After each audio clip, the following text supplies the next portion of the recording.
নিজেদের বদনাম নিজেরাই শুরু করেছে পাকিস্তান। পাকিস্তান যে একটা বেঈমান দেশ তা এবারে ফাঁস করলেন প্রাক্তন বিদেশমন্ত্রী খুরশিদ মেহমুদ কাসরি এবং জঙ্গিদের পালনকর্তাদের মুখোশ টেনে খুললেন পাকিস্তানের এই প্রাক্তন মন্ত্রী।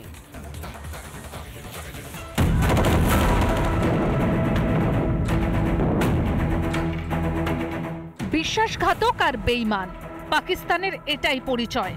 না, এটা আমরা নয়, বলছেন পাকিস্তানেরই প্রাক্তন মন্ত্রী খুরশিদ মেহমুদ কাসুরি। সবার সামনে দেশবাসী ও নেতাদের যেন আয়না দেখিয়েছেন তিনি। কাসুরি পাকিস্তানকে বেঈমান বলেই ক্ষান্ত হননি, ভারতকে বড় মনের দেশ বলেও উল্লেখ করেছেন তিনি। লাহোরের একটি অনুষ্ঠানে কাসুরির এই মন্তব্য চুনকালি মাখিয়েছে পাকিস্তান সেনার মুখে। Lahore Institute of Peace and কানেক্টিভিটির বিশেষ অনুষ্ঠানে উপস্থিত ছিলেন কাসুরি। অনুষ্ঠানে তিনি বলেন,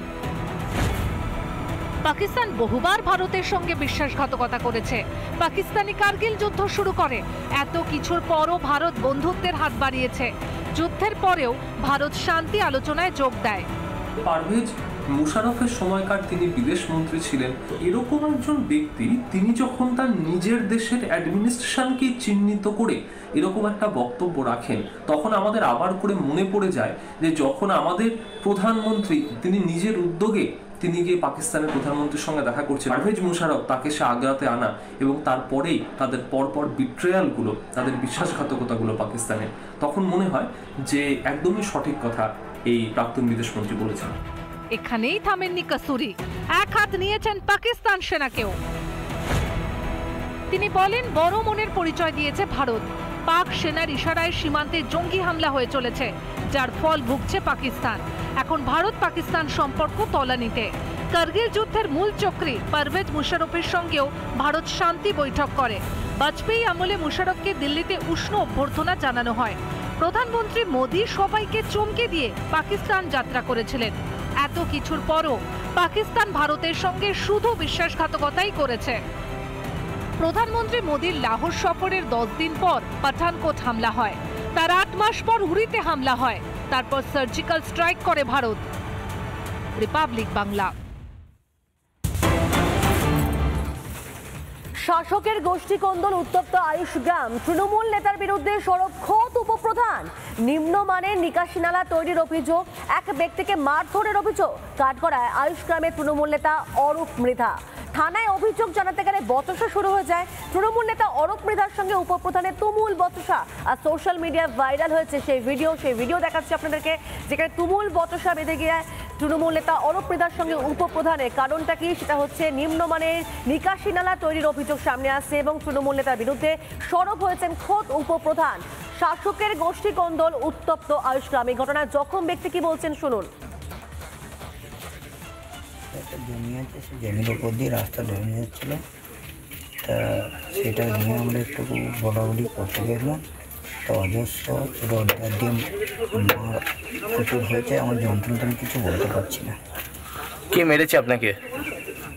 অরূপ মৃধা গায়ে হাত দিয়েছিল, আরও পাশে আমার লোক ছিল, মেরেছে প্রচুর, মাথা কিছু বলতে পারছি না। অরূপ মৃধা কি তৃণমূল করে? তো না, তৃণমূল করে না।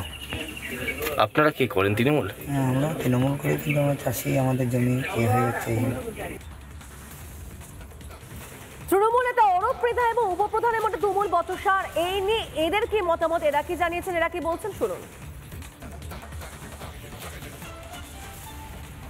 খবর পেয়েছিলাম যে চাষিদের একটা ড্রেন নিয়ে সমস্যা হচ্ছে এবং চাষিরা সেই ড্রেনটা যে কন্ট্রাক্টরকে জানাবার জন্য তারা সেই জায়গাতে যাবে। এভাবে ঠিক সকালবেলাতে খবর পেলাম যে কিছু চাষি ধনডাঙ্গার কাছে ওখানে কাজটা চলছে, ওখানে তারা কন্ট্রাক্টরের সঙ্গে কথা বলার জন্য যাচ্ছে। এটা চাষিদের দাবি যে কাজ যখন হচ্ছে আমাদের উপযুক্তভাবে ড্রেনটা যেন করা হয়, আমাদের জমির যেন কোনো ক্ষয়ক্ষতি না হয়। ওখানে গিয়ে ওই ডাঙ্গাপাড়ায় বাড়ি এক অরূপ মৃধা বলে আছে, সে এবং তার কিছু লোকজনের মধ্যে ম্যাক্সিমামটা বলছে বহিরাগত লোকরা হঠাৎ তাদের উপরে চড়া হয়। সেখানে বারবার চাষিরা কিছু বলতে গেলে অরূপ মৃধার লোকজন এসে সেখানে হামলা করছে। এখন অরূপ মৃধা তৃণমূল বলে দাবি করছে, যে নেতা যে অরূপ মৃধা তৃণমূল বলে দাবি করে, সে আজকে মানুষের গায়ে হাত তুলছে কেন? কিছুই নয়, আমরা আমাদেরকে মাননীয় আউসগ্রাম থানার আইসি সাহেব আমাকে ডেকেছিলেন, আমি এসেছিলাম। আসার পর আমরা যখন আমাদেরকে 5 জন বলেছিলাম, আমরা 5 জন এসেছিলাম। আমরা যখন আসছিলাম তখন এই উপপ্রধান এ আমাদেরকে নানা রকম কটূক্তি করে এবং ও হচ্ছে যে সমস্যা সেটা হচ্ছে ধনডাঙ্গা থেকে ডাঙ্গাপাড়া পর্যন্ত যে রাস্তা পিচ রাস্তা নির্মাণ পিউপি ফান্ডের, সেইখানে ও কাটমানি টাকা চেয়েছিল। সেই কাটমানির টাকা চেয়েছিল বলে আমরা বললাম যে কেন তুই কাটমানি টাকা চেয়েছিস, তখন ও আমাদেরকে গালাগালি করে, তার জন্য আমাদের ছেলেটা একটু রেগে দিয়েছে। রাস্তার পাশে নিকাশি নালা নির্মাণের কাজের মান নিয়ে শাসকের গোষ্ঠী কোন্দল পূর্ব বর্ধমানে আয়ুষ গ্রামে। নানা ধরনের কন্টেন্ট দেখার জন্য লাইক করুন, শেয়ার করুন আমাদের ফেসবুক পেজ, সাবস্ক্রাইব করুন আমাদের ইউটিউব চ্যানেল। পাশাপাশি অন্যান্য ব্রেকিং নিউজের জন্য অবশ্যই চোখ রাখুন রিপাবলিক বাংলায়।